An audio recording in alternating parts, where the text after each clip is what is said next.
This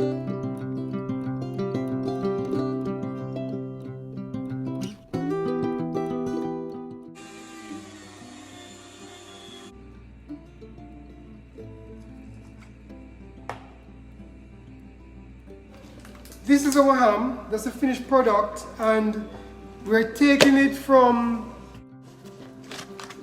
this stage, from the fresh ham, to look like something like this.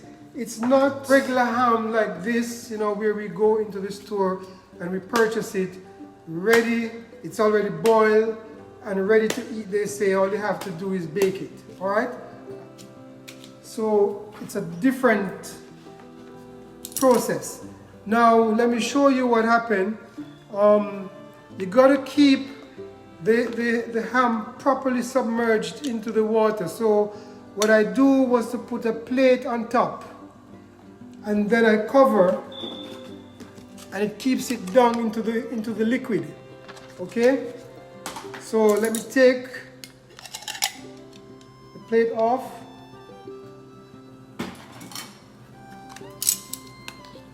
And this one is about, it's cured now, it's ready to boil. So after it is cured, they have to boil it. What I did was to use some salt, water, and add different spices to it, and use brown sugar. Okay? Now, there's a thing called insta-cure. And that is good to use when you're curing your ham. It gives it the color, and it has what you call nitrate, which prevents disease, pathogen, which is a microorganism that causes disease. You know that a lot of foods we eat, are harmful. Like some food do give us cancer, so you're not going to get away from it. So let me tell you what I did. The insta-cure is very hard to get. You have to get it offline. And I got these on Monday, and I wanted to cure it in time so I could do it for Christmas.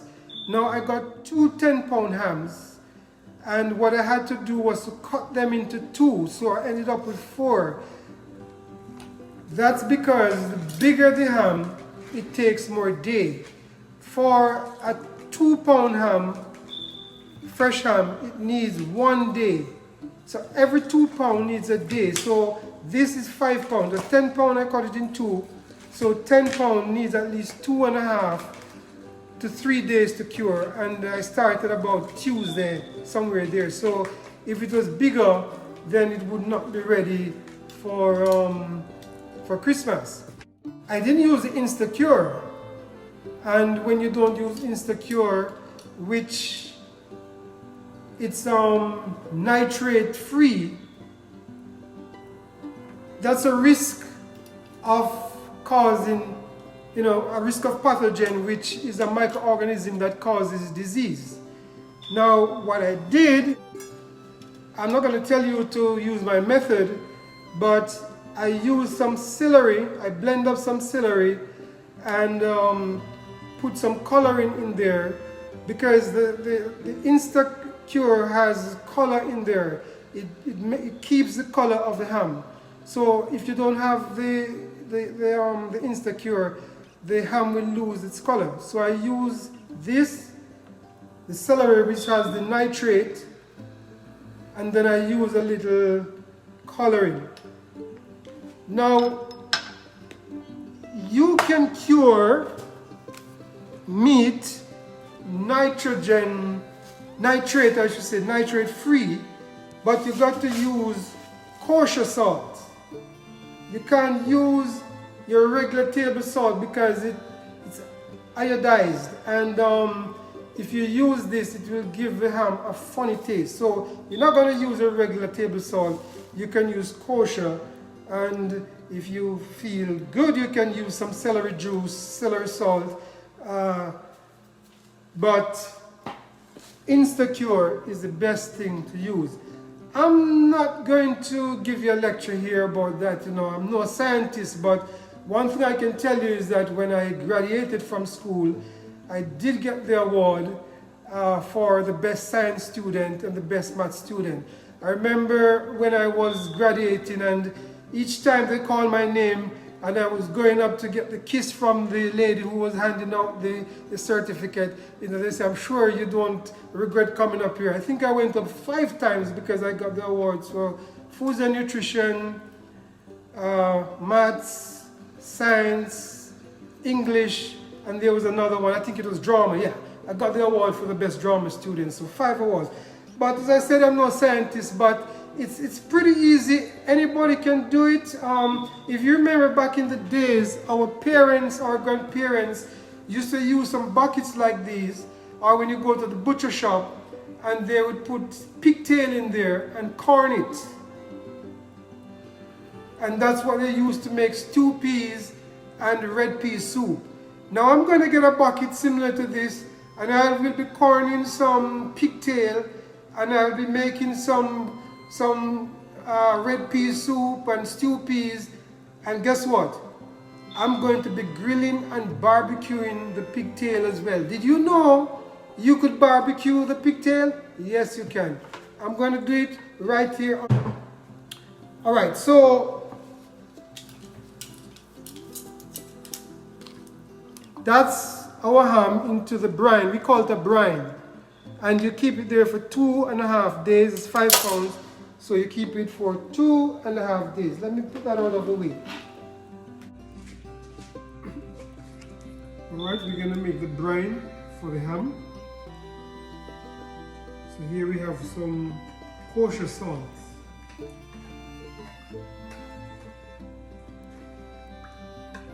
Kosher salt.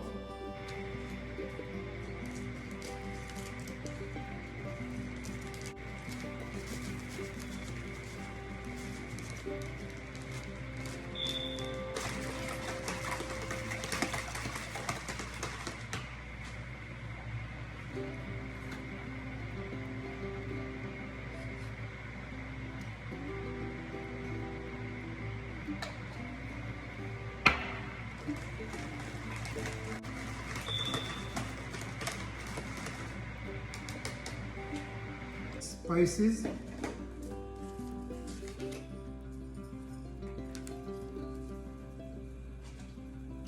red pepper,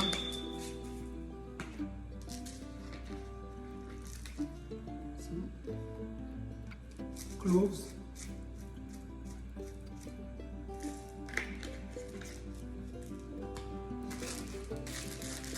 cinnamon,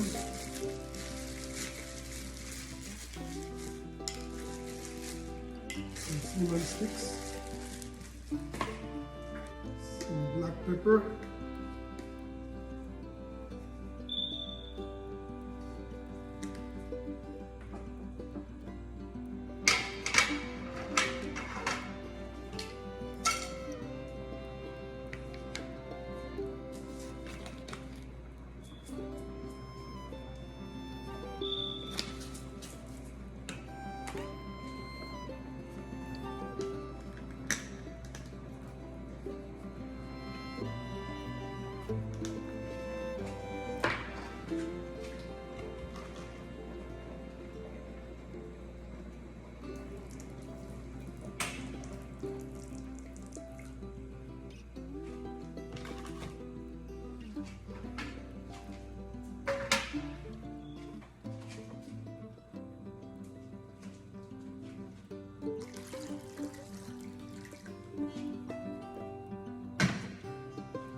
Gonna rub it generously.